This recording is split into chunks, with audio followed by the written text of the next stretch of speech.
Cerita novel Perintah Kaisar Naga bab selanjutnya. Ojo lali subrek, like and comment ya, yuk gasken. Ledakan. Saat bulu anak panah bertabrakan dengan bola api, waktu seakan berhenti. Kemudian, energi dahsyat meledak, cahaya keemasan menelan segalanya, bahkan ruangan pun bergetar sedikit. Semua orang terkejut oleh kekuatan ini dan tanpa sadar menutup mata mereka. Ketika cahaya memudar, pemandangan di lapangan membuat semua orang terkesiap. Qin Lai setengah berlutut di tanah, dengan lubang berdarah mengerikan muncul di dadanya, darah mengucur keluar, dan baju besi ungu emasnya hancur berkeping-keping. Dia menatap luka di dadanya dengan tak percaya, matanya dipenuhi ketakutan. Kondisi Chen Ping juga tidak jauh lebih baik. Serangan balik dari busur Raja Dewa menyebabkan meridiannya rusak, darah terus mengalir dari sudut mulutnya, dan tubuhnya gemetar. Aku benar-benar kalah. Qin Lai bergumam pada dirinya sendiri, lalu kilatan kegilaan melintas di matanya. Tidak. Aku tidak kalah. Dia tiba-tiba mengangkat kepalanya dan menatap orang-orang di belakangnya. Kenapa kalian masih berdiri di sana? Pergi, bunuh dia, ambil artefaknya. Keserakahan terpancar di mata biksu berbaju zirah darah, dan dia menyerbu lebih dulu. Busur Raja Dewa adalah milikku. Tidak mau kalah, Yu Wuxi menyerbu ke arah Chen Ping dengan aura hitam yang berputar-putar. Chen Ping, tubuhmu milikku. Yu Yue dan Yu Wuji mengikuti dari dekat, dan para master dari berbagai sekte juga beraksi. Semua orang tertarik oleh busur Raja Dewa dan garis keturunan naga Chen Ping, dan telah lama melupakan perjanjian sebelumnya. Tercela, Li Chunfeng meraung marah, menghunus pedangnya, dan menyerbu ke arah biksu berbaju besi berdarah. Lindungi Tuan Chen. Nan Batian dan Xiao Cui menyerang pada saat yang sama, dan para biksu di gedung informasi membentuk tembok manusia untuk menghalangi serangan musuh. Mo Chen dan Hu Mazi membantu Chen Ping mundur, sementara Ling Sui berdiri di depan dengan pedang panjang di tangannya, menatap Yu Yue yang menyerbu ke arahnya dengan tatapan dingin. Mati kau, jalan kecil. Udara, sebuah cambuk tulang muncul di tangan Yu Yue, dan mencambuknya ke arah Ling Sui dengan suara yang menembus. Keluar dari sini, teriak Ling Sui dengan marah, dan pedang panjang itu menusuk seperti angsa liar yang terkejut. Memaksa Yu Yue mundur, keributan pun langsung terjadi. Li Chunfeng bertarung melawan biksu bersirah darah. Keduanya berada di tingkat ke-9 alam abadi bumi. Energi, pedang bertabrakan dengan perisai cahaya berwarna darah, dan setiap pertarungan mengubah warna langit dan bumi.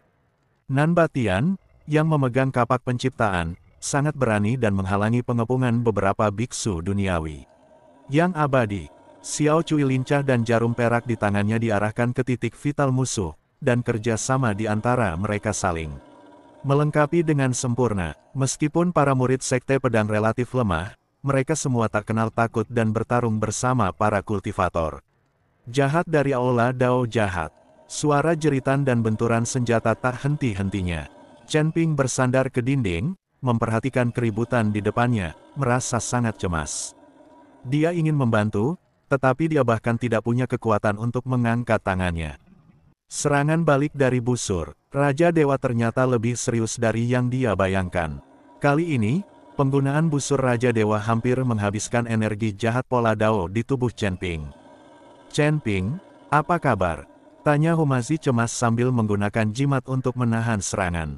Saya baik-baik saja. Ini, Chen Ping batuk darah, dan secercah keputusasaan melintas di matanya. Apakah dia benar-benar akan mati di sini hari? Biarkan aku membantumu melarikan diri. Aku khawatir orang-orang ini tidak akan bisa bertahan lebih lama lagi.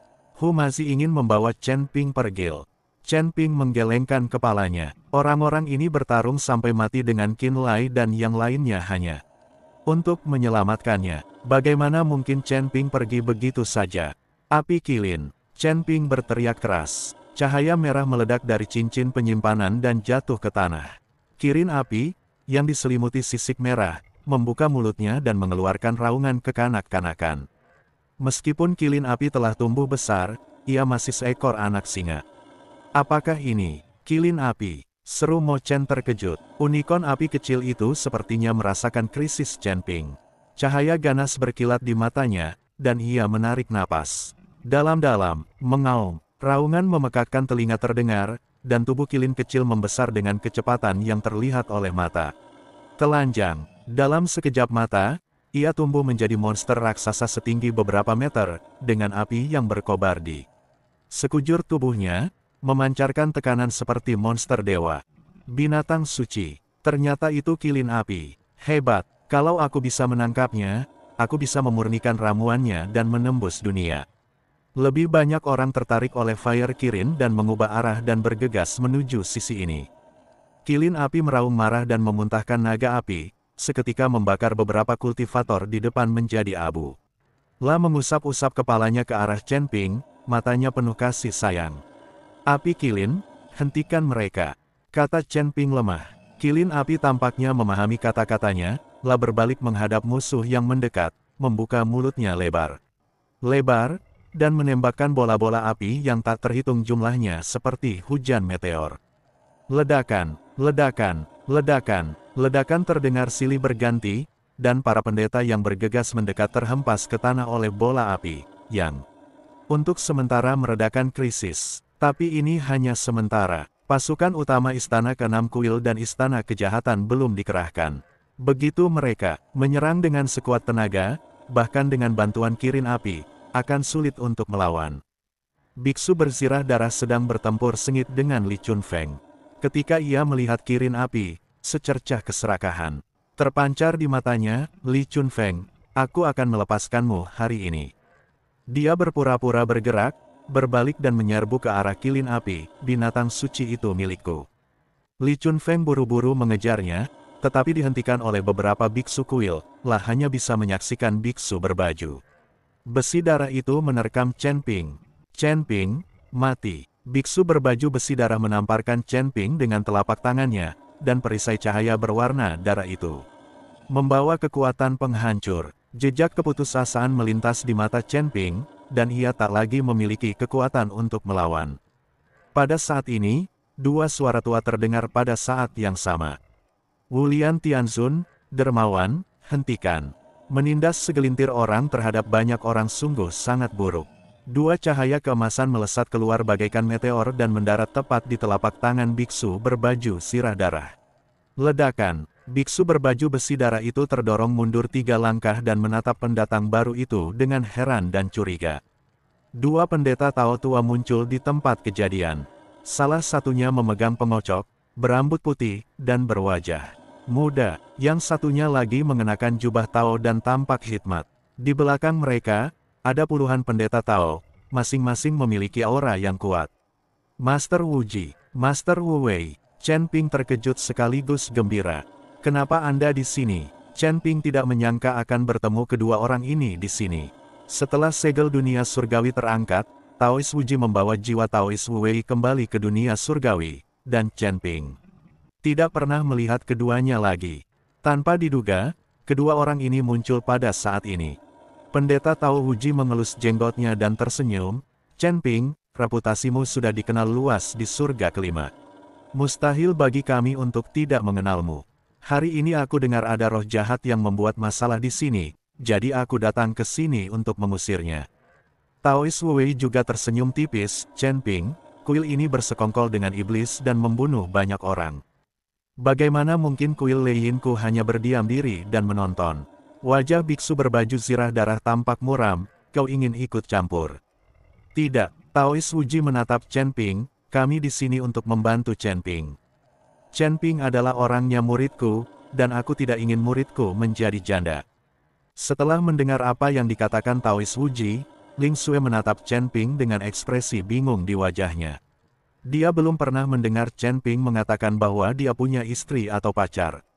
Sekarang tiba-tiba muncul menantu perempuan. Chen Ping melirik Ling Xue dan berkata, nanti aku jelaskan. Sebenarnya, aku punya banyak wanita.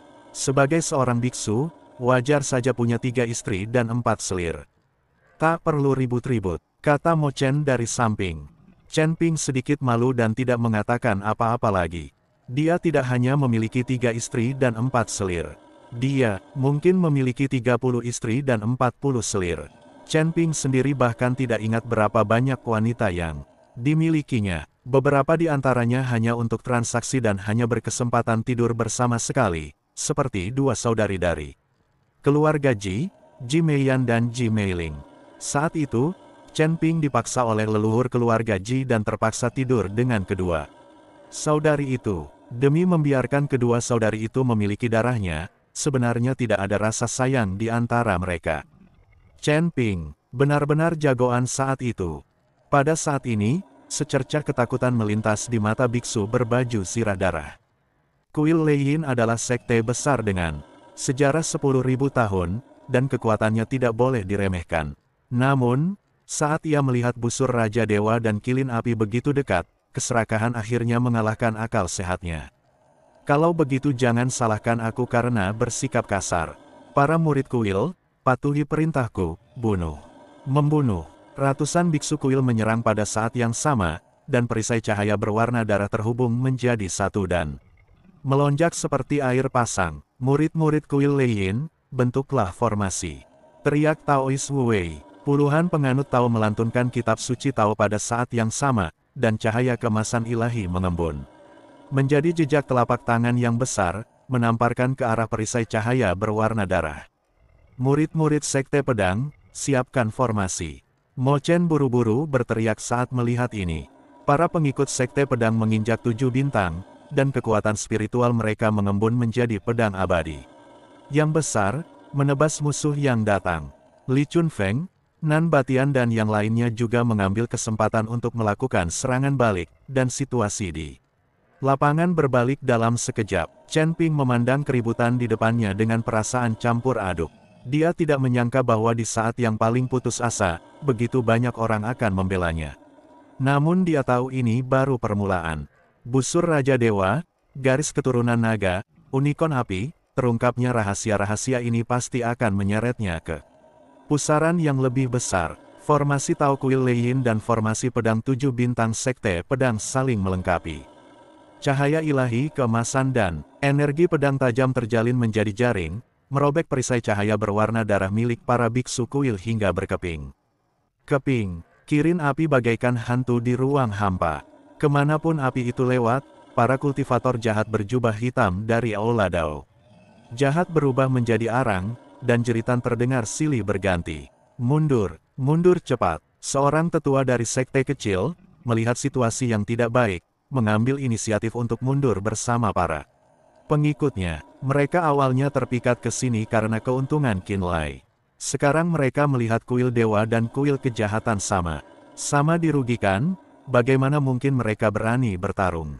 Dengan yang pertama, akan ada yang kedua. Para pendeta dari berbagai sekte bubar bagaikan air pasang yang surut, dan sebagian besar dari mereka lenyap dalam sekejap mata. Yu Wuxi melihat murid-muridnya berjatuhan berkelompok, dan secercah ketakutan melintas di matanya.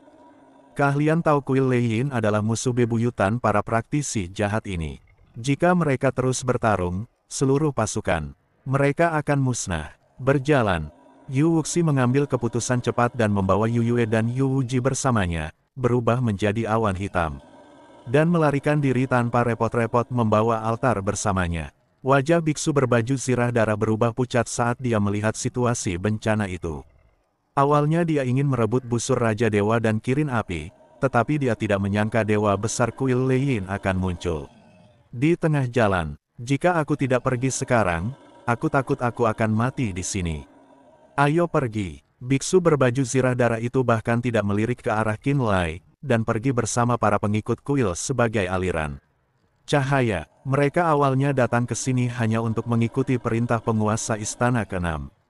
Sekarang setelah misinya gagal, mereka tentu tidak akan dikubur bersama Qinlai yang tidak ada hubungannya. Dalam sekejap mata, hanya Qinlai dan putranya serta beberapa pembunuh dari Villa Excalibur yang tersisa di kerumunan. Yang awalnya padat, Qinlai menatap kosong ke sekeliling, lalu menatap Chen Ping dan anak buahnya yang mendekat selangkah demi selangkah. Wajahnya pucat pasi, dan matanya dipenuhi keputusasaan. Tidak mungkin. Qinlai bergumam pada dirinya sendiri, pedang panjang di tangannya berdentang ke tanah, bagaimana mungkin Villa Pedang ilahiku, dengan sejarah ribuan tahun, bisa dikalahkan oleh bocah nakal sepertimu. Chen Ping berjalan perlahan mendekatinya, darah di pedang pembunuh naga masih bernoda. Qin Lai, kau berkolusi dengan iblis dan membunuh rekan-rekan praktisimu. Hari ini adalah hari kematianmu. Ayah, selamatkan aku. Aku tidak mau mati. Merah, Qin Feng yang tergeletak di tanah menangis terseduh-seduh, darah dari lukanya yang pecah mewarnai tanah menjadi. Qin Lai tiba-tiba menatap Chen Ping, kilatan kegilaan terpancar di matanya. Chen Ping, jika putraku mati, aku tidak akan melepaskanmu bahkan jika aku menjadi hantu. Dia tiba-tiba melompat dan menyerbu ke arah Chen Ping, ingin mati bersamanya. Keras kepala, tatapan mata Chen Ping berubah dingin, dan pedang pembunuh naga memancarkan cahaya dingin.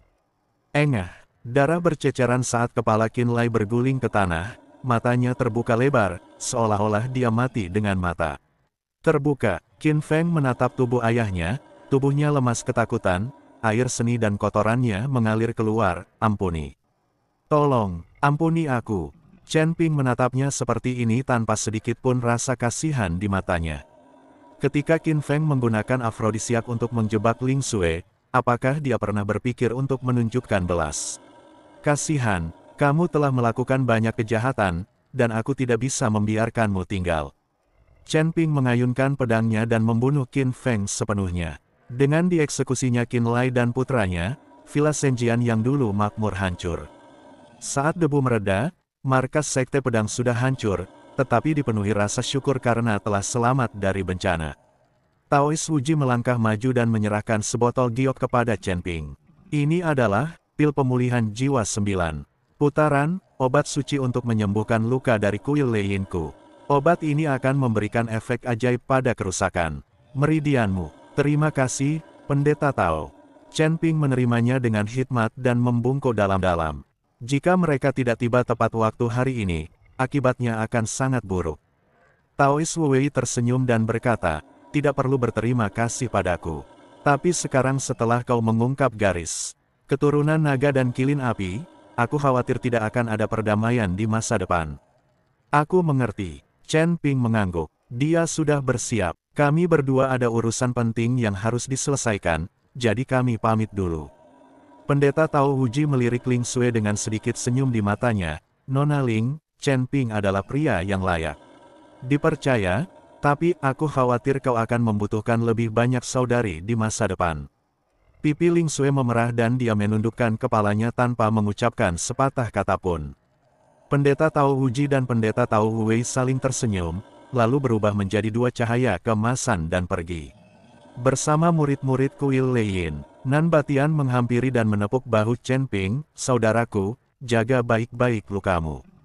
Jangan ragu untuk datang kepadaku jika ada masalah. Setelah itu, ia pun pergi bersama orang-orang dari gedung informasi. Chen Ping memandangi punggung orang-orang yang pergi, dan perasaan hangat mengalir dalam hatinya. Dia menoleh ke arah Mo Chen, guru, tolong bawa murid-murid untuk menyembuhkan luka mereka dan memperkuat pangkalan terlebih dahulu. Baiklah, Mo Chen mengangguk, matanya penuh kelegaan. Li Chunfeng menghampiri Chen Ping dan berkata dengan nada serius, meskipun Villa Pedang Lahi hancur, kuil ilahi dan kuil Dao jahat tidak akan pernah menyerah. Kau harus berhati-hati. Saya mengerti. Chen Ping berhenti sejenak. Tuan Kota Li, masalah kota suci pedang. Serahkan saja padaku. Tatapan tegas terpancar di mata Li Chunfeng. Sudah waktunya menyingkirkan Zhang dan para parasit yang bersekongkol dengan musuh asing. Setelah mengatakan itu, Li Chunfeng berbalik dan pergi. Sosoknya dalam pakaian seputih salju membawa aura pembunuh. Dalam beberapa hari berikutnya, situasi di Sword Saint City berubah drastis. Li Chunfeng melancarkan pembersihan dengan cara yang menggelegar. Zhang, penanggung jawab, dan kroni-kroninya. Semuanya tertangkap sekaligus, dan semua eksekutif senior yang berkolusi dengan Qin Lai juga dipecat.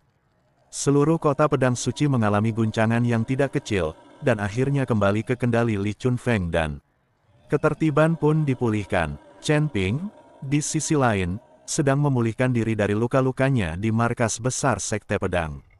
Pil pemulihan jiwa 9 putaran memang pantas mendapatkan reputasinya. Meridian yang rusak di tubuhnya pulih. Dengan kecepatan yang terlihat oleh mata telanjang, dan kekuatan naga serta kekuatan 3 suku berangsur-angsur stabil. Ling Sui akan membawakannya obat setiap hari.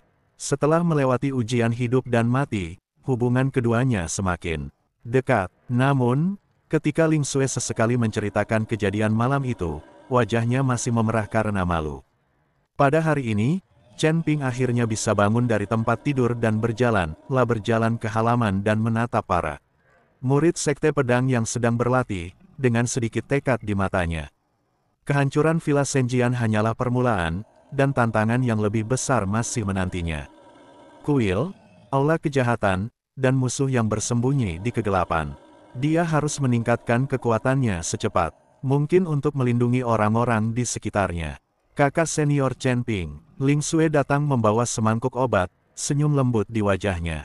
Chen Ping meminum obatnya, meminumnya hingga habis, lalu menggenggam tangannya. Ling Sui, setelah lukaku sembuh, kita akan pergi ke pegunungan angin hitam dan membasmi habis semua cabang aula dao jahat. Ling Sui mengangguk penuh semangat, baiklah, aku akan pergi bersamamu. Untuk pergi ke istana jalan jahat, kekuatanku saat ini tidak cukup. Aku harus meningkatkan kultivasiku sesegera. Mungkin, aku akan membawamu ke menara penekan iblis untuk berlatih kultivasi ganda.